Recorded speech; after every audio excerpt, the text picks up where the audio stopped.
네, 안녕하세요. 네, 날씨가 많이 추워졌죠.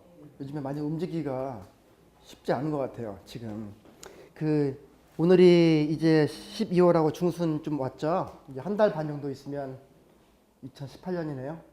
뭐 여러분들 많이 기대도 하시는 분도 계실 거고 올 한 해 여러분들 뭐 다 방면에서 아마 많이 바쁘셨을 줄 알고요. 올 한 해 동안 부동산 관련된 정책들이 많이 있었어요.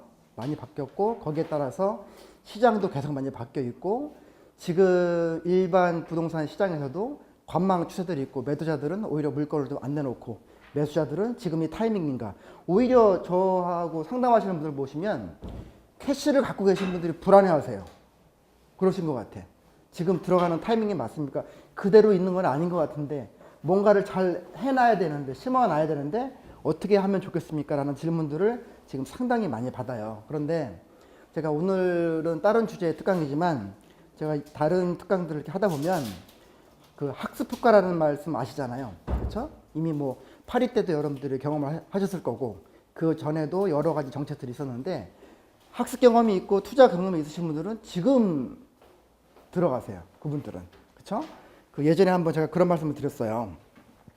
저는 일단은 아직 소개를 안 드렸지만 그 랜드프로에서 경매 투자 전임을 맡고 있어요. 그 경매로 일단 위주로 말씀을 좀 드리고 오늘은 아마 한 2시간 정도 제대로 한번 수업을 한번 들으시면 여러분들이 지금 관심이 있는 또는 누군가에게 브리핑을 받으신 물건에 대해서 제대로 한번 준 전문가 이상으로 체크하시는 그런 포인트들을 오늘 집어드릴 거고 짤막하게 좀 경매 시장 잠깐 말씀을 한번 드리자면 아까 말씀드렸던 학습법과 관련돼서 지금 2017년도 이제 12월인데 5월, 6월 요 당시에 서울 아파트 낙찰가율 혹시 경매 공부 해보신 분? 경매 공부 잠깐이라도 샘플 강의 들어보셨고 또 경매 공부 해보신 분? 선생님 해보셨지 않으셨어요? 기초 샘플 여기 랜드프로에서요? 선생님들은 어떠세요? 경매 강의 그 정도? 그러면 기본적으로 낙찰가율이라는 개념을 아시죠? 뭐분의 뭐죠? 이게? 분모가 뭐예요? 그렇죠? 경매 시장에 어떤 부동산 물건이 나오게 되면 감정평가사가 먼저 조사를 하잖아요. 시세하고는 당연히 다를 거고 감정가액 분해서 그 부동산의 실질적인 낙찰가를 말해요. 예를 들어서 어떤 아파트가 지금 현재 6억 한 3천 정도 되는데 감정이 6억이라고 할게요. 시세는 6억 3천인데 기간 텀이 있으니까 6개월에서 한 8개월 텀이 있으니까 6억에 감정평가된 그런 어떤 아파트를 낙찰이 예를 들어서 5.5억이다. 그러면 6분의 5.5 곱하기 100 하면 낙찰가율이 되는데 그렇게 되면 예를 들어서 6억의 감정평가가 됐다면 6억짜리 아파트를 낙찰가율 100%로 낙찰됐다고 하는 건 낙찰가가 얼마예요? 6억이죠? 예. 그러면 요거 보고 제값 주고 받았네? 이렇게 얘기를 하면 돼야 안 돼요? 안 되죠. 제값 주고 받은 건 아니잖아요. 왜냐면 이미 시세는 6억 3천이니까 3천 세이브를 한 거죠. 그 개념인 거예요. 낙찰가율이. 그런데 2017년 5월, 6월 경에 낙찰가율이 101%가 넘었어요. 너무 뜨거웠죠. 서울 아파트가. 감정가를 거의 평균이 다 넘었다는 얘기가 되는 거예요. 5월, 6월에 이러다 보니까 일반 매매 시장은 더 하겠죠. 더 뜨거웠겠죠. 이게 7월 달에 딱 넘어오고 7월까지 유지가 되다가 드디어 8월에 그것도 바로 초에 즉 8월 2일 날 오게 되면서 8월 한 달 동안의 낙찰가율이 얼마나 됐을까요? 8월 한 달. 그 전까지 100%가 넘었던 낙찰가율이 파리 대책 나오고 나서 관망하면서 순간 쭉 빠지게 되죠. 그러면서 몇 프로? 91%까지 떨어졌어요. 91%. 101%에서 지금 10%가 빠졌죠. 그러면 감정평가액 6억짜리가 10% 빠졌다고 하는 거는 6천만 원이 빠졌다는 얘기예요. 지금 경매 시장에서. 그런데 8월 달에 남들이 관망하고 있을 때 IMF다 또는 2008년 금융위기다 할 때 사람들이 저가 매수로 했듯이 요때 들어가신 분들 바로 9월 되고 10월 되고 11월 하면서 11월 달에 지금 얼마 찍었다?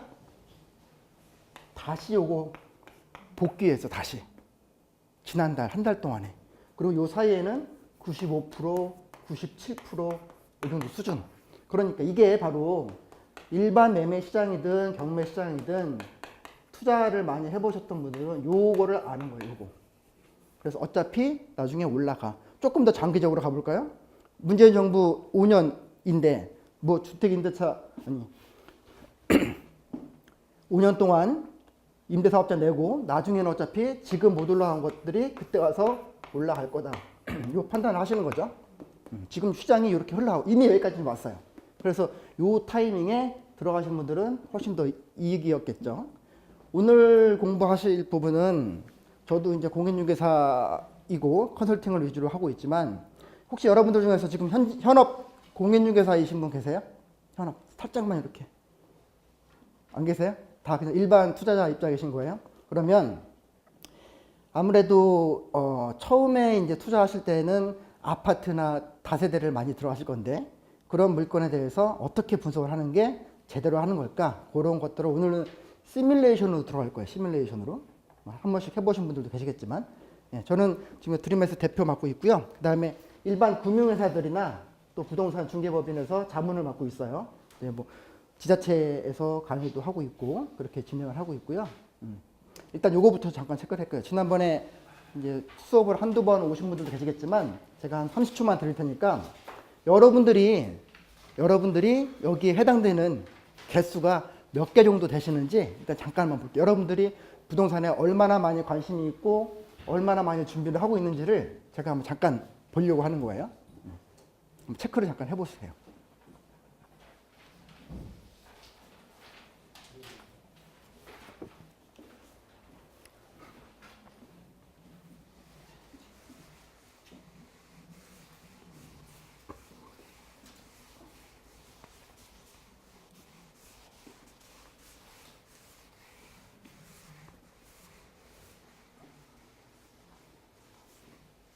자, 7개 이상 있습니까? 7개 이상. 총 10개의 질문이 있는데 7개 이상 해당되시는 분. 선생님 역시.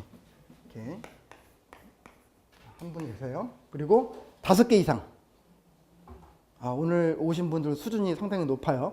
보니까 5개 이상이 지금 한 4분 정도 되시는 것 같아요. 그리고 3개 이상. 3개 이상. 오케이. 2분. 자, 안 여쭤보겠습니다. 아래는. 지금 일반적인 그 대중보다는 부동산에 관심이 많으신 분들이 오셨고 그러니까 오늘 또 추운 날씨에 또 참석을 하신 것 같고 이걸 왜 적어놨냐면 지금 제가 이 자리에서 여러분들하고 하는 이 수업 자체가 처음 스타트한 개념이 부동산에 대해서 관심은 많은데 관심만 많고 아무런 준비를 안 하시는 분들이 상당히 많아요. 그리고 사람을 또 잘 믿어 거기다가 그러면 어떻게 묻어. 그렇죠? 그러면 이제 여러 가지 사고도 나고 그런 것 때문에 그래서 여러분들이 제대로 부동산 공부를 적어도 한 3개월 정도 하면 내년 상반기에는 어떤 기회를 잡을 수 있잖아요. 그래서 적어도 지금부터는 1번부터 5번까지는 지금부터 바로 실행을 하시라고 제가 말씀을 드린 거예요. 서점에 가면 책들이 정말 많아요. 경매책, 상가책, 아파트책, 신도시, 재건축 엄청 많죠. 한 달에 본인의 수준에 맞는 재미있는 책을 한 권씩은 읽고 그 다음에 오늘도 오셨지만 한 달에 한 번씩은 참석을 하시고 부동산 뉴스는 하루에 한 개씩만 꼭 이렇게 보세요. 여러 가지 카페들도 많이 올라가고 저도 그 멘토 이영욱의 부동산 여행이라는 밴드를 운영하고 있어요. 거기에 이제 한두 개씩을 꼭 올리게 되니까 그리고 카페나 여러 가지 커뮤니티에서도 계속 다른 분들이 어떤 얘기를 하는지 그리고 그 운영자는 어떤 내용을 해서 어필을 하고 있는지 그런 것도 좀 보면서 오프라인 모임도 많이 하시면 한 3개월만 하시면 달리 보일 거예요. 부동산이.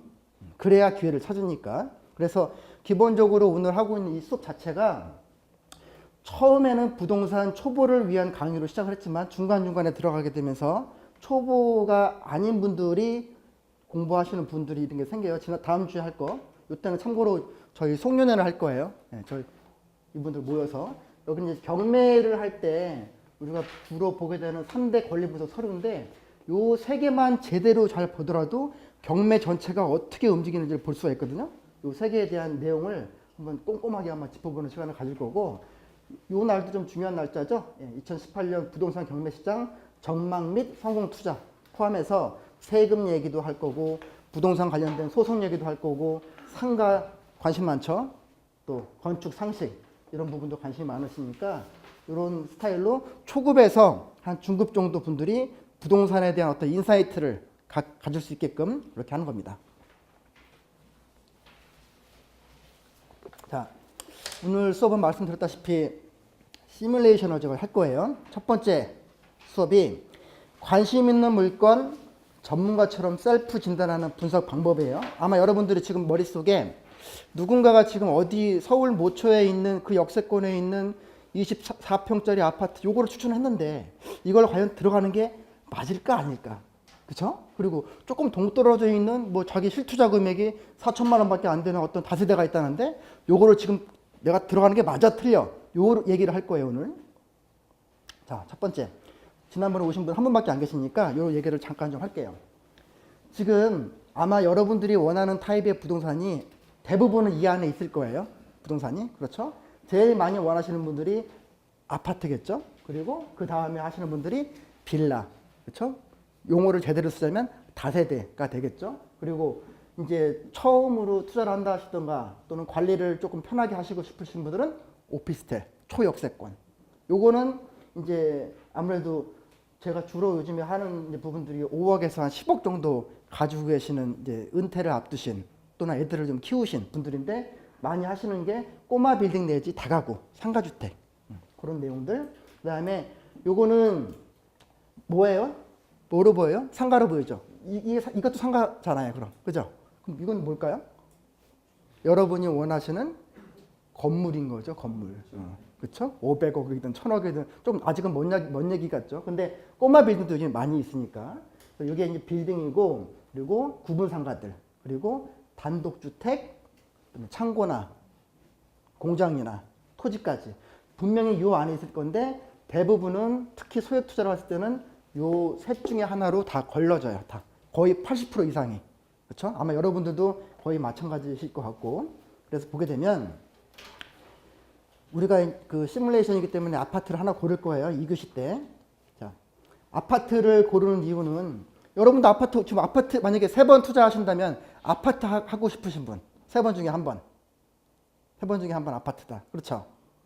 선생님 아파트. 그렇죠? 선생님은 다른 아까 보니까 제일 숫자가 높으셨는데 아파트는 여러분들이 아시겠지만 부동산 경기에 대해서 어떤 입지적인 혜택을 제일 많이 보는 상품이기 때문에 그래요. 소위 시세 차익. 그래서 이분들이 들어가실 때 나는 뭐 월세가 50이고 100이고 이건 별로 안 중요하고 그냥 이자만 커버할 정도면 되고 나중에 2년 뒤, 3년 뒤, 5년 뒤에 얼마가 뛰냐. 뭐 강남에 있는 아파트들은 뭐 몇 억씩 뛴다는데 이런 얘기를 하시는 분들. 그리고 나머지는 좀 양호한데 수익성은 떨어지게 돼요. 수익성. 수익률. 그렇죠. 임대 수익률. 그렇죠. 그래서 수익률을 바라시는 분들은 다세대로 많이 들어가세요. 왜냐면 초기 투자 비용이 적잖아요. 아까 서울 아파트 6억 3천이라고 그랬어요. 그러면 6억 3천이 전세가 5억이라고 한다고 한다면 그래도 1억 3천은 들어가잖아요. 자기 돈이. 일단 소액의 범주를 살짝 벗어나잖아요. 하지만 다세대는 가능하잖아요. 왜냐하면 2억대 다세대들 많이 있으니까 서울일 경우에 그렇게 되면 2억의 다세대인데 전세가가 뭐 1억 6천이다. 그러면 3, 4천 갖고 들어가고 더군다나 이 아파트든 다세대든 다 어떤 입지를 깔고 있잖아요. 그 입지에 대한 혜택으로 집가 상승이 있게 되면 둘 다 차익이 생기는데 더 적게 들어가고 임대차 더 많이 들어오게 되면 이쪽에 수익성이 훨씬 높겠죠. 그래서 여기는 수익성이 중하, 여기는 수익성이 상. 그런데 황금성이 떨어지겠죠. 아파트는 잘 빨리빨리 회수가 되지만 여기는 좀 떨어지니까. 그래도 주거용 물건이기 때문에 이런 기본적인 장치만 해놓게 된다면 우리가 지금 아파트가 대표적인 시세 차익형이라고 했는데 이건 말 그대로 지금 내가 취득을 해서 뭐 3년이다, 5년이다 보유를 계속 할 거고, 그렇죠? 나중에 이제 매도를 하게 될 텐데 아파트든 다세대든 이 양쪽을 다 원하게 되는데 아파트가 시세 차익이 더 크다는 얘기고, 그렇죠? 그리고 다달에 들어오는 월세에 대한 수익이 아니라 월세 수익률은 다세대가 높다. 그렇죠? 그러면 여기는 수익형이라고 했고 여기는 시세 차익형이라고 했는데, 그렇죠? 이렇게 두 개를 했는데 보통 분들은 두 개를 다 원하세요. 누가 뭐라고 해도. 그렇죠? 그렇지만 요거는 지금 시장에서 정해져 있는데 이거는 사실 나중에 이게 이렇게 올라갈지 모르지 않습니까? 그런 분들은 요 세 가지의 조건에 맞는 입지만 선택을 하면 이것도 적어도 물가 상승률 이상은 올라간다라는 개념으로 말씀을 좀 드린 거고, 이 외에 뭐 오피스텔이나 상가나 토지 쪽으로 이제 들어가시게 되죠. 주택도 있고. 그래서 오늘 한번 같이 한번 볼게요.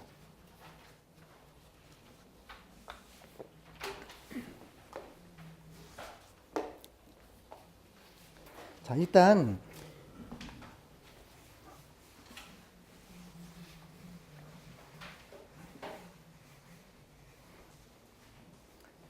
공인중개사분 계신가요, 여기? 공인중개사. 두 분, 세 분? 많으시죠. 그러면 예, 아시는 분들 계시겠지만 오늘은 시뮬레이션이니까 차근차근 한번 해볼게요. 저도 공인중개사 현업에 있어 봤지만 그 뭐 실장님들, 부장님들 많이 계시잖아요. 매칭을 할 때, 즉 이제 물건주하고, 그렇죠? 그다음에 매수하고자 하는 측하고 그 매칭하는 거기에 대한 보수로 중개 보수를 받으시는 건데, 무슨 확인 설명서 의무도 있고 하지만 모든 장부를 다 자기가 투자하는 것처럼 검증은 안 해요. 사고만 안 나면 되잖아요, 일단. 그죠? 그런 것 때문에 이제 이런 수업을 좀 준비를 했고, 공인중개사분들은 보셨겠지만 우리가 공적인 장부, 짧게 얘기하자면 우리가 공부라고 하는데 우리가 오늘 배우는 게 물건 분석이에요. 물건 분석. 요거를 하기 위해서 이미 그 부동산에 대해서 공시가 되어 있는 공적인 장부를 보면서 물건 하나하나를 우리가 이제 체크를 해봐야 되는 건데, 요걸 보면서 제일 체크를 해야 될 게 뭐냐면 하나는 권리 사항이고 하나는 사실적인 내용이에요. 요 두 가지를 명확하게 판단을 하면 어떤 물건에 대해서 보이겠죠. 영어로도 써놨어요. 여기 right하고 뭐 fact, fiction 써놨는데, 이제 공인중개사분들 많이 계시겠지만 이 권리사항이 들어가 있는 장부가 뭐예요? 어떤 부동산에 대해서. 그게 등기부죠. 예. 근데 등기부를 다 보실 줄은 아셔. 근데 이 등기부 안에 그 히스토리도 있고 특히나 경매에 넘어갔다 할 경우에는 그것만 보고도 이게 이렇게 해서 왔구나까지를 다 판단하실 수가 있어요. 그러면 이 등기부상에 각종 권리들이 들어간다고 하는데, 우리가 여러분들이 알고 계시는 부동산의 권리가 뭐가 있어요? 소유권. 제일 중요할 수도 있죠. 소유권. 한번 같이 한번 생각해 볼까요? 부동산에 대한 권리 또 뭐가 있을까요? 또 여러분이 들어보신 거. 그렇죠. 공부 좀 하셨죠? 오케이.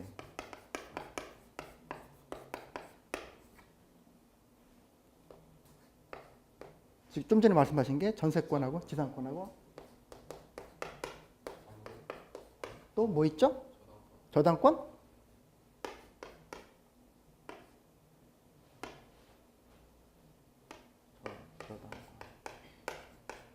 아니 여기에 쓰는 게 아니다. 저당권. 또 생각나는 거 있으신가요? 등기부에 들어가 있는 각종 부동산에 대한 권리. 가압류, 가처분이 권리는 아니에요. 네, 가압류가 어떤 걸 보고 가압류라고 하는지 아시죠? 가압류. 뭐가 가압류죠? 그렇죠. 네, 금전에 대해서 어떻게? 그렇죠. 왜 하죠, 압류를? 그렇죠. 역시 되게 이제 경매 쪽에서 되게 빠르실 것 같아요. 지금 이제 가압류라는 말씀을 먼저 해주셨는데, 경매 얘기를 잠깐만 하고 넘어갈게요. 어떤 사람이 지금 집이 있어. 그런데 이분이 필요한 거는 돈이야. 그렇죠? 그럼 이 집이 있는 사람이 돈이 필요한데 누군가한테 돈을 꿔야겠죠? 그러면 선생님한테 내가 10억만 빌려주세요 하게 되면 선생님이 그럴까? 하고 주고 마는 게 아니죠. 어떻게 말씀하시죠? 너 집 있다며? 그럼 뭐 잡자고 그래요? 담보 잡자고 그러잖아요. 여기서 우리가 일상에서 담보하지만 담보를 잡는다는 게 등기부에 바로 찍히죠. 뭐라고 찍히죠? 근저당권으로. 그게 여기죠, 지금. 근저당권 또는 저당권 찍힌 거고. 이 집주인을 갖고 있는 거는 요걸 갖고 있는 거고. 이 집을 담보로 해서 나는 근저당권을 심어놓은 거고. 그렇죠? 그리고 그런데 500만 원을 빌려주세요 할 때는 어떻게 해요? 거기 5억짜리 아파트 담보 잡고 500 빌려주는 경우가 많이는 없겠죠. 그럼 어떻게 해요? 차용증 쓰자 그러죠. 차용증의 기본적인 내용들을 쓰겠죠. 채권자 이름, 채무자 이름, 공짜로 빌려주신 거 아니니까 이자도 올라갈 거고 언제 갚을 거냐. 여기는 지금 등기사항에 안 찍혔는데 여기는 찍혔고 이 사람은 이 집을 담보로 빌려줬기 때문에 이자를 몇 달 연체시키면 바로 어디 간다? 법원 간다. 근저당권 실행하러. 그죠? 그럼 바로 경매 들어오는 거예요. 근데 차용증은 제3자들은 모르잖아. 둘이만 한 거지. 누군가의 인정이 필요하잖아요. 그렇죠? 그 인정 받으려면 다시 또 법원 가야 돼. 여기는 경매법정인 거고 여기는 판결 받으러 너네들이 돈을 빌렸고 네가 갚아야 되는구나. 오케이 인정 할 때 요거 판결을 갖고 법원 가는 거예요. 이분들은. 그렇죠? 그래서 아까 말씀드린 가압류는 이렇게 판결 받기 전에 판결을 앞두고 소송 중에 있는데 이 사람이 집을 딴 데로 팔아버리면 회수가 안 되잖아요. 움직이지 마 하고 딱 잡아놓는 거예요. 그 부동산에 대해서. 그게 판결 되는 거고 가압류는 여기 안 들어가죠. 그래서 지금 소유권을 얘기를 했는데 더 크게 얘기를 하면 점유권이 있고 본권이 있고 본권의 소유권과 다 배웠죠? 제한물권. 소유권은 아니지만 그 부동산에 대해서 어떤 제한을 가하는 거. 그래서 이 제한물권의 사용수익, 사용하고 수익을 내는 그런 물건에 해당되는 게 지상권, 지역권, 전세권이라는 내용들이 있고 저 예전에 공부했던 거 다 기억나시죠? 그 다음에 담보, 아까 말씀했던 것처럼 담보를 잡는 물건이 유치권, 질권, 저당권이에요. 요 기본적인 요 물건에 대한 요 권리에 대한 사항들을 알고 있으면 등급위에 어떻게 찍혀 있다 보고 내가 그 부동산을 판단을 할 수가 있어요. 그죠? 예를 들어서 어떤 그 공인중개사에서 상가주택 뭐 한 7억이 한 17억 정도 하는 어떤 상가주택이 있다고 해요. 그런데 그 상가주택에 등기부를 열람을 해보니까 근저당권, 가압류, 압류 이렇게 되면 거래가 쉬워요? 안 돼요? 안 되죠. 근데 일부는 하기도 해요. 다 해결해놓고 더 싸게 취득을 하든가 안전하게. 그런데 일반 공인중개사분들은 그렇게 잘 못해요. 잘못하면 사고 나잖아요. 수수료 조금 챙기려다가. 근데 경매는 가능하죠. 왜? 다 없어지니까. 그래서 경매하는 거죠. 그래서 이런 부분들을 우리가 1차적으로 알아야 되는데 권리 분석을 우리가 하는 이유가 그 부동산에 대해서 그 부동산에서 가치 평가를 할 때 그 부동산 자체에 대한 물건에 대한 가치도 필요하지만 그 부동산이 나중에 내가 소유권을 제대로 가져갈 수 있는지 재산권에 대한 침해가 있을지 없을지를 판단하기 위해서 우리는 등기부를 보는 거예요. 그렇죠? 그래서 원래 이름은 예전에 우리가 등기부 등본이라고 했지만 등기사항 전부 증명서라고 해서 지금 여기 써 있던 거 우리가 제일 경매 취득하면 요거 갖는 거죠? 그렇죠? 소유권. 이 소유권과 소유권 이외의 권리들. 이거 다 소유권 이외의 권리들이잖아요. 이거 다. 그렇죠? 소유권 이외의 권리들까지 다 그 부동산에 대해서 체크하는 게 바로 등기사항 전부 증명서고 이제 여기 현업하시는 분들은 아시겠지만 하루에도 몇십 번씩 뜨잖아요. 이거. 그렇죠? 인터넷 등기소 들어가서. 그런데 요거는 그 부동산에 대한 권리적인 하자를 체크하려고 하는 거고 실질적인 물건 분석 들어갈 때는 그 부동산 자체의 사실관계가 중요하게 되잖아요. 그래서 우리가 보는 게 제일 이게 쌍벽이에요. 등기사항 전부증명서하고 건축물 대장하고. 그렇죠. 그래서 여기 보게 되면 그 부동산에 대한 거의 명세서가 나와요. 면적, 용도, 주택재산은 어떻게, 언제 만들어졌고 또 이게 이런 거에 해당되는지 안 되는지 이런 거 다 나와 있고 이렇게 민원이 입사해서 뗄 수가 있고. 그런데 그게 우리가 살려고 하는 게 뭐 주택이나 그런 게 아니야. 땅을 쓰잖아요. 땅. 그러면 토지대장 임야대장 같이 보고 가야 되고 그 외쪽으로도 이런 부분들이 좀 필요해요. 특히 토지든 또는 좀 약간 허름한 주택들 같은 경우에는 앞으로의 우리가 어떻게 개발을 하고 건축 용도 변경을 하는 게 중요한 거니까 이 토지 이용 계획 확인서가 굉장히 중요하게 되죠. 이거 좀 전에 제가 말씀드렸던 거. 경매에 넘어오는 거는 물건적인 하자 때문에 넘어오는 게 아니에요. 그렇죠. 경매 시장에 어떤 부동산이 나온다는 거는 물건적인 하자 때문에 나오는 거 아니에요. 위반 건축물이라고 경매 시장에 나오는 게 아니죠. 지금 아까 좀 전에 얘기했던 다 이 권리 때문에 나오는 거예요. 경매 시장에 나오는 거는. 그렇죠? 그래서 이런 것들을 잠깐 한번 말씀드렸던 거고, 좀 전에 여기 근저당권으로 해서 담보 걸어놨는데 이자 못 갚아? 그럼 바로 경매가. 그리고 어떤 분들은 담보를 안 잡고 돈을 빌려줬어. 믿고 빌려줬어. 또는 금액이 작아서. 그런데 이 채권 회수가 안 될 것 같아? 너 일단 팔지 마. 묶어놓고 판결받고 경매 들어오고. 이렇게 차원이 좀 다르죠. 좀 전에 말씀드렸죠? 이렇게. 그래서 우리가 일반 매매 시장에서도 이런 기본적인 내용들은 우리가 이제 다 검증을 하고 매매 거래를 하게 돼요. 자, 한번 볼게요. 지금부터 요 사건들을, 요 물건들을 한번 열람을 한번 해볼 거예요. 일단 제가 1교시 때는 일단 제가 준비했던 그 물건 하나 검색을 해볼 거고, 2교시 때는 혹시나 여러분들이 지금 고민하는 물건이 있다거나 경매 물건에 입찰을 준비하시는 분이 계시다면 그 물건으로 들어갈게요. 이 시간을 통해서. 근데 첫 번째 시간은 제가 일단 직접 할게요.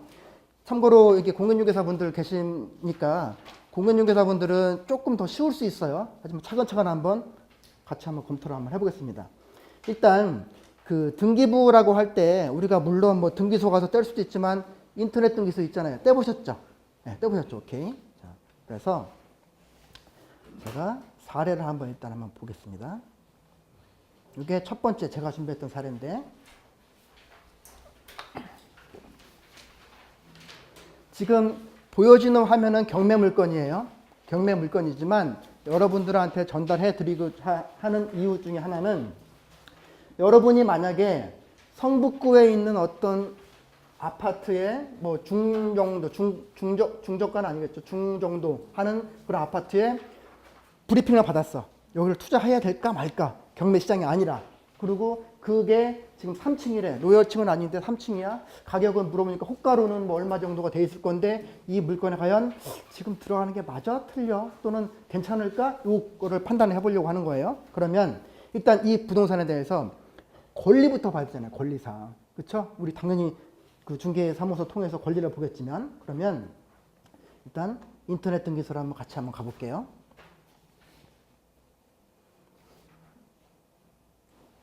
여러분들이 여기 그 PT 화면 보면 각각 정보를 캐치할 수 있는 그 사이트 이름하고 그 URL이 다 적혀져 있어요.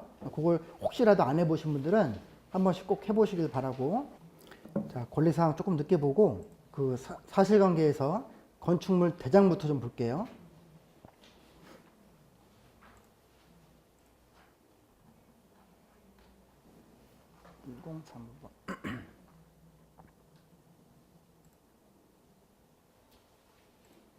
설명을 잠깐 좀 드리고요.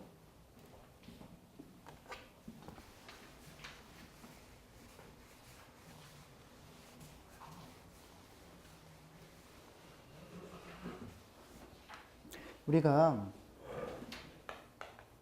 그 모든 건축물은 다 두 가지로 나뉘어져 있죠. 그렇죠? 토지하고 건물하고 있는데, 우리가 아파트라고 하는 거 또는 다세대라고 하는 거, 이런 것도 우리가 무슨 건물이라고 하죠? 집합 건물이라고 하죠. 요거는 등기부가 몇 개예요? 하나로 나오죠. 요거는 건물이랑 토지랑 같이 들어가 있어요. 이 안에 등기부 하나에. 그러면 분명히 아파트나 다세대도 구성되어 있는 거는 건물분하고 토지하고 나눠져 있을 건데, 요거는 하나로 나온단 말이에요. 그래서 그 아파트에 대해서는 요 토지를 우리가 얘기 많이 들어봤죠. 대지가 뭐 어떻게 되는데 대지권이라고 하잖아요. 그렇죠? 그래서 예를 들어서 한 동의 아파트라고 한번 얘기를 들어볼게요. 그러면 이 아파트 전체에 대해서 여기 앞에 보이는 표제부 해서 여기에 건물의, 지금 아파트는 아니에요. 여기는 그냥 건물이고, 요게 집합 건물인데 표제부라고 하는 공간에 요 안에 그 한 동의 건물의 표시에서 쭉 다 나오게 되죠. 이렇게 전체가 다 나오게 돼요. 나오게 되고 그 전체가 요 전체가 깔고 있는 요 토지에 대해서 표시를 해줘요. 또 여기 그래서 대지권의 목적인 토지의 표시에서 전체 요 한동 건물의 전체에 대한 거하고 요 건물 전체가 깔고 있는 요 땅에 대해서 한번 나오고 그리고 다시 그 전유 부분이라고 하죠. 몇 동 몇 호라고 하는 거. 뭐 1103호다 라고 했을 때 그러면 요 부분에 해당하는 요 전유 부분의 건물하고 요만큼 해당되는 땅에 대한 지분을 대주권으로 표시를 해주잖아요. 그렇죠. 그래서 여기 보게 되면 이제 대주권 몇만 분의 몇 이렇게 찍히게 돼요. 이렇게 찍히고 요게 표제부고 그 다음에 갑구하고 울구로 나눠져 있어요. 갑구에는 뭐가 찍히죠? 갑구. 소유권 찍히죠? 소유권에 대한 내용들. 울구는 소유권이 아닌 내용들. 그러면 아까 좀 전에 가압류는 어디에 찍힐까요? 그럼 갑구하고 울구하고 가압류. 뭔가를 제한을 하는 건데 소유권에 대해서 묶어놓는 거잖아요. 팔지 말라고. 그래서 여기에 가압류 등에 찍힐 거고 그 다음에 근저당권, 저당권은 어디 찍힐까요? 그렇죠? 제한물권이니까 여기 찍히겠죠? 울구에 근저당권. 이런 것들을 여러분들이 스스로 누가 좋다고 하는 그 물건에 들어가서 출력해서 거기에 어떤 소유권에 대한 제한사항이 있는지 또 소유권 외에 기타 제한사항들이 있는지 이런 걸 보고 없으면 어떻게 있다면 말수를 시키거나 그렇죠? 말수를 시키거나 아니면 거기에 대해서 감액을 받아야겠죠. 이런 부분들 필요하겠죠. 일반적으로 거래되는 건들에는 거의 이런 것들이 없는데 가끔 근저당권은 갖고 이제 같이 하는 경우들이 있고 됐나 볼게요.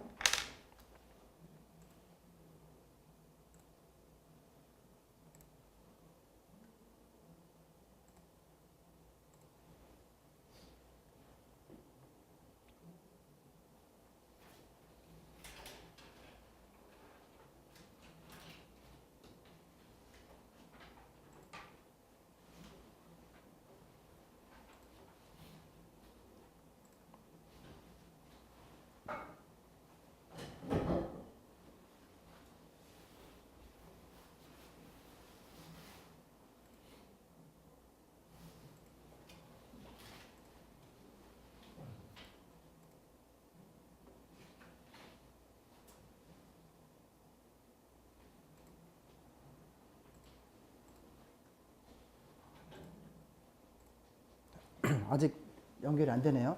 그 등기부 보고 권리사항들의 내용을 볼 거고 조금 이따 볼 거고 그 다음에 그 권리사항이 아니라 그 건축물 자체에 대한 내용도 우리가 봐야 되는데 건축물 대장을 우리가 열람을 해보게 되면 거기에 지금 어떤 그 지번이 나오겠죠. 여기 대지의 위치가 나오고 페이지 여기 보세요. 여기 건축물 대장입니다. 그 다음에 거기에 대한 지번이 나오고 도로명 주소 나오고 우리 용도 지역, 용도 지구, 용도 구역 보셨을 거예요. 그 땅이 깔고 있는 요 땅이 어느 정도까지 개발이 가능한 건지 어디까지 건축이 가능한 건지 이런 내용들을 보여주는 표고 그다음에 땅에 깔고 있는 대지 면적 그리고 연면적은 아시죠? 그 1층에 있는 대지 면적만 보는 게 아니라 쭉 건축물 올려있는 전체 바닥 면적 다 합쳐진 게 연면적. 그런데 용적률 계산할 때는 또 연면적이 빠지는 부분들이 있죠. 주차장 같은 거 그런 부분들이 나올 거고 경폐율, 용적률에서 이거 딱 보게 되면 지금 그 이제 상가주택이라고 보면 될 것 같아요. 지하 1층 또 지하 지층 하나 있고 또 있고 주차장, 계단실 그리고 이제 일반 음식점으로 들어와 있는 근린 생활시설이 있고 단독주택, 계단실 포함해가지고 이 건축물에 대해서 현재 구조하고 용도가 같이 찍히고 그리고 옆에 원래 있던 그 소유권자들 이름이 누구고 주민번호는 어떻게 되고 그분들의 주소는 어떻게 되고 그런데 이 건축물 대장의 중심은 사실관계라고 해서 사실관계. 그렇죠. 등기부는 권리관계고. 그러면 여기 건축물 대장이 사실관계인데 사실관계 안에 지금 소유권에 대한 내용도 들어가 있잖아요. 그러면 이제 현업하시는 분들은 아시겠지만 사실관계를 나타내주는 건축물 대장에 있는 이 소유권 사항하고 등기부에 있는 소유권의 사항하고 상충되면 누구 따라가야 되죠? 등기부 따라야 되죠. 왜? 등기부가 권리관계를 하는 거니까. 그러나 거꾸로 어떤 지번이나 면적이나 이런 거에 갖고 서로 틀리다 하면 못 따라가야 돼요. 사실관계니까 대장을 따라가야 되죠. 그 두 개를 쌍방간에 다 비교를 해보셔야 되는 거예요.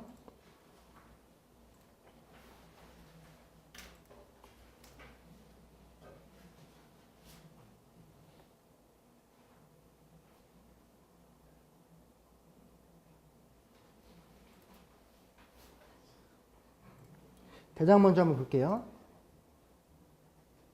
참고로 이제 여기 건축물 대장 많이 보셨겠지만 여기 보게 되면 이제 법적으로 유효한 발급용이 있고 그다음에 우리가 그냥 체크하기 위한 열람용이 있어요. 가격도 뭐 1,000원, 700원 다를 거고 아니 여기서는 우리가 공짜로 뽑죠. 자, 검색 누르고 아까 우리가 보려고 했던 그걸 한번 볼게요.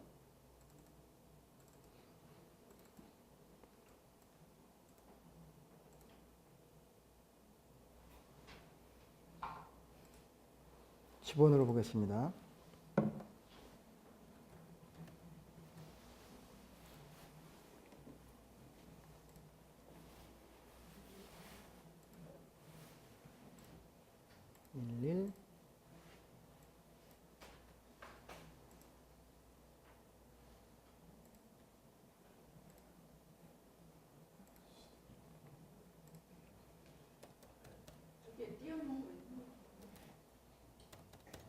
아니 본질을 안 썼으니까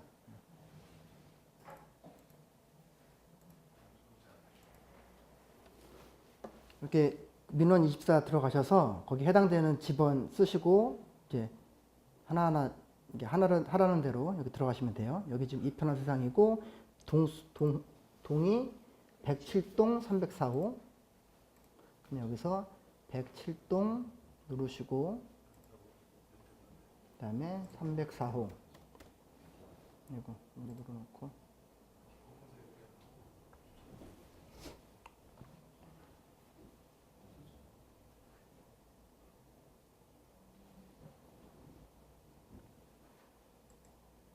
자 지금 추천받았던 아파트를 직접 민원 입사 들어가서 이걸 한번 건축물 대장을 한번 떼어보려고 하는 거예요. 그러면 물론 여러분들 뭐 네이버 부동산 들어가게 되면 대략적인 내용들은 많이 나오는데 원칙적으로 이제 판단하는 방법들을 좀 보는 거예요. 보게 되면 여기 열람 문서라고 나와 있고 이걸 누르게 되면 이제 요 해당되는 부분은 지금 집합 건물이니까 집합 건축물 대장이라고 해서 요 전유부를 제가 띈 거예요. 전체가 필요한 게 아니라 그 해당도는 그 호수가 필요한 거니까 요걸 뗐어요. 지금 304호를. 그랬더니 철근 콘크리트 구조고 아파트고 여기에 해당되는 전유 부분에 말 그대로 이제 전용이라고 우리가 볼 수 있겠죠. 59.37인데 우리가 그것도 헷갈리시는 분들이 좀 계시는 것 같아요.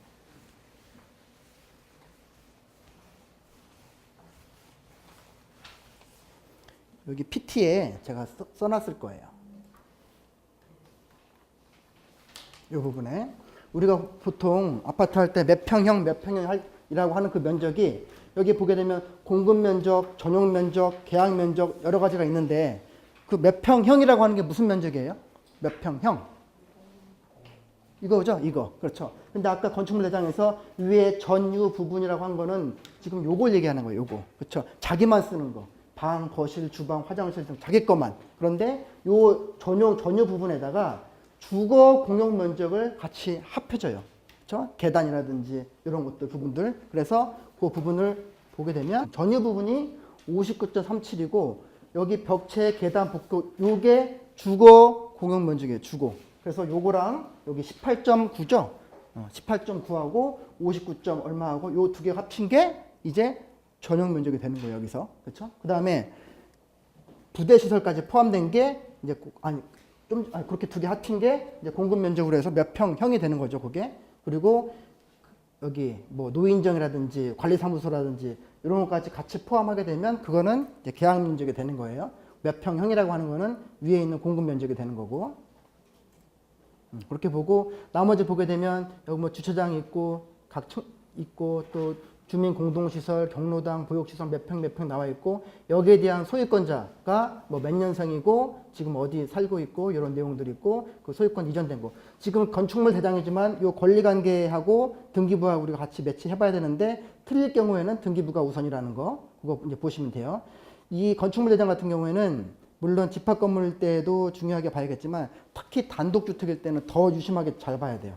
단독주택일 때는. 이렇게 보시고, 자, 그리고 건축물이 아니고 일반 토지일 경우에는 우리가 토지 대장을 같이 열람을 해봐야 되는데, 이 토지 대장도 우리가 들어가게 되면 여기에 토지니까 여기 지목이라고 총 28개가 있잖아요. 이 지목이 들어가 있고, 여기 각각 해당되는 면적들이 들어가고, 이렇게 했을 때의 어떤 사유들 들어가고, 여기에 대한 또 소유권 내용들, 그리고 개별 공시지가 내용이 들어가요. 그리고 집합 건물일 경우에는 토지 대장에 대지권 등록부까지 같이 찍게 되면 이 전체에 여기 보게 되면 23,883제곱미터에서 33제곱미터의 대지권을 갖고 있다. 이렇게 찍히게 되죠. 임야도 마찬가지고요. 이렇게 보게 되고, 지적도라고 해서 그 전체에 이런 특히 토지에 이제 입찰을 한다거나 또는 물건에 관심이 있었을 때 요 토지에 대한 경계를 우리가 확인해야 되잖아요. 요건 참고로 지금 아파트에 대한 집원 하나로 된 아파트에 대한 지적도를 한번 떼본 거예요. 그러면 여기가 아파트 그 시공업체가 이렇게 지금 아파트를 지려고 하는구나 나오는 거고, 여기는 그냥 일반 토지들, 우리가 토지 답사 같은 거 할 때 그러면 토지가 이렇게 되는구나 라고 알긴 하는데, 토지 이용 계획 확인서에도 나오긴 하지만 우리가 그 땅 보러 갈 때는 그 경계가 굉장히 중요한데, 요 지적들을 축척에 따라서 보고 직접 이제 같이 경계 보고 또 방위 보고 하고 이제 판단을 해봐야겠죠.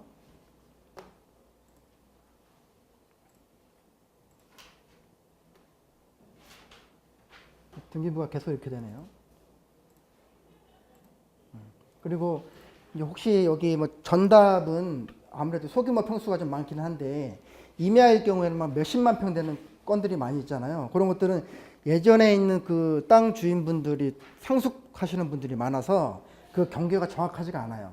그럼 우리가 맡게 되잖아요. 그게 맡기는 게 이제 지적 측량 바로 처리 센터에 가게 되면 거기에 해당되는 집원 찍고 무슨 용도다 하면 거기 견적도 나와요. 얼마 시간이 걸리고 여기 들어가서 보게 되면 돼요. 뭐 몇십에서 몇백까지도 하죠. 보게 되면 특히 임야 같은 경우에는 나중에 재산권 분할 때문에 그런 부분들이 좀 필요해요.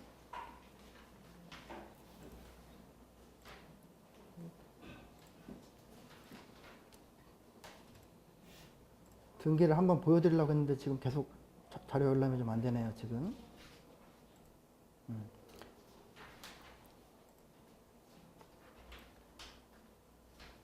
이걸 보시면 일단 어떤 물건에 대해서 물건 분석을 할 때 인터넷 등기소에서 등기사항 전부증명서 열람 받아서 여기에 있는 표제부 내용을 보고 또 소유권 관련된 내용 보고 그 다음에 소유권 외에 제한되는 어떤 사항들이 있는지 을고 보고 깨끗하군요. 사실 이제 공인중개사 사무소에서 요것 떼고 이제 봐주는 거잖아요. 소멸된 거, 그 주말된 거 다 빼고 살아있는 것들만 남아놓고 깨끗하면 권리적으로 이제 하자가 없는 거니까 이제 요 물건을 좀 이제 안전하게 보시는 거고, 건축물 대장 들어가서 아파트가 됐던 또는 단독주택이 됐던 이런 거 보고 하나하나 보고 몇 년에 지어졌구나, 그 다음에 여기 혹시 뭐 위반된 사항들은 없구나, 이거 하나하나 다 검증을 해보는 거고, 몇 층마다 어떤 용도로 쓰게 되어 있는데, 여기는 지금 예를 들어서 뭐 근생 용도로 사무실로 되어 있는데 주택으로 또 우리가 쓰잖아요. 그렇죠? 그런 게 걸리게 되면 위반 건축물 찍히게 되는 거고, 이런 사항들도 같이 요것들을 말씀을 안 해주시고 확인 설명 안 해주시고 하시는 분들도 계시는데, 이런 것들을 다 파악을 하고 들어가셔야 되는 거고, 토지라면 또 임야라면 같이 떼어보시고 하시게 되는 거고, 이제 요거는 참고 삼아서 넣는 거예요. 이제 어떤 이유 때문에 넣었냐면, 요즘 같이 이제 매도자분들이 물건들을 잘 안 내려고 하시는 분들이 이제 계시는데, 왜냐면 하루 사이에 몇 천이 뛰고 하게 되니까. 그런데 경매 물건에는 그 물건이 있을 수 있단 말이에요. 그 물건이 밖에서는 물건이 안 도는데, 아시는 분들은 경매 물건에 이게 있었네 하고 들어가시는 거죠. 그 물건에 일단 시장에서 물건이 거래가 안 되니까. 그리고 뭐 105%가 됐든 110%가 됐든 쓰니까 어떤 물건이 관심이 있다면 혹시라도 경매로 나온 게 있는지 또는 공매로 나온 게 있는지 같이 보시면서 판단하시는 게 좋으니까 그거 보시게 되고, 토지로 하시게 될 때는 토지 이용 계획서 확인서 반드시 떼봐야 되는 거 아실 거고, 그리고 일반 그 주거 물건 할 때도 토지 이용 계획 확인서 같이 떼서 우리가 중개하잖아요. 할 때 여기에, 왜냐면 여기에 대한 기본적인 공법상의 규제들이 나올 수 있으니까. 그렇죠? 용도 지역 지구에 대해서 이거 보시게 되고, 아파트든 다세대든 일반 토지든 간에 우리가 세금 매기는 기준으로 하는 개별 공시지가 상으로 그동안에 어떤 추이가 있었는지 요 추이를 볼 수 있단 말이야. 왜냐면 누구는 뭐 빌라는 사면서부터 떨어진다라고 얘기를 하지만 사실 그거 아니잖아요. 지가 상승분에 대한 부분들을 봐야 되니까 요 공시지가 추이를 보면서 아 이게 앞으로 윗비적으로 괜찮아서 적어도 왜냐면 건물은 다 감가상각이 되지만 토지가는 올라가게 되니까 같이 판단을 하셔야 될 거고 그 다음에 뭐 많이 아시겠지만 실거래가라고 해서 과거에 어떤 금액대로 거래가 되었는지 층마다 다르고 뭐 평마다 다르고 하니까 이거 보고 그리고 지금 현 시장에서 그러면 과거에는 이렇게 거래가 됐었는데 현 시장에서는 그런 매도인들이 얼마에 팔려고 하는지 요걸 알아야 내가 이 가격에 지금 취득하는 게 맞는지를 보니까 같이 보시고 이 물건 전체에 대한 그런 감각을 갖는 거죠. 무조건 호가대로 우리가 살 게 아니라 그런 내용을 좀 할 거고 우리 여기까지 봤어요. 여기까지 봤고 토지 이용 계획 확인서가 여기 있는데 좀 전에 말씀드렸던 것처럼 여기 보게 되면 뭐 도시 지역이고 자연 녹지 지역이다 하면 자연 녹지 지역이라고 했을 때 우리가 새로 어떤 신축을 하게 될 때 대지는 얼마까지 쓸 수 있고 그 위에 몇 층까지 올릴 수 있고 그 내용들이 여기 나오니까 그걸 반드시 한번 우리가 떼어 봐야 될 거고 왜냐면 이렇게 다 건폐율이나 용적률들이 다르게 되니까 이걸 보시게 돼요. 지가 보고 그런데 이제 그 여러 가지를 한꺼번에 여러분들이 보고 싶으시면 지금 이제 각각의 사이트에 대해서 뭐 설치하고 여러분들이 보고 계시는데 그런 대략적으로 한꺼번에 판단하고 싶고 그 물건이 서울에 있다. 그러면 서울 부동산 정보 광장 들어가서 여기 사이트 있죠? 여기 들어가게 되면 여기에 종합 정보라고 해서 그 건축물에 대한 내용들, 토지에 대한 내용들, 그리고 이 토지 대장, 건축물 대장, 토지 이용 계획 확인 내용, 공시지가, 주택 공시 내용 다 떠요 한꺼번에. 빨리 떼게 됐죠? 이걸 하게 되면 이렇게 해서 보시면 좀 될 것 같아요. 실거래가 보시고 호가 보시고 이렇게 내용들을 하나하나 이제 우리가 열람을 하면서 이제 볼 거예요. 우리 그 잠깐만 쉬었다가 2교시 때 여러분들이 아마 지금 고민하고 계시는 어떤 물건이 있을 수 있어요. 아파트가 됐든 다세대가 됐든 그거 하나를 정해서 하나씩 한번 열람하면서 같이 한번 판단을 해보도록 하겠습니다. 예, 잠깐만 쉬었다가 할게요.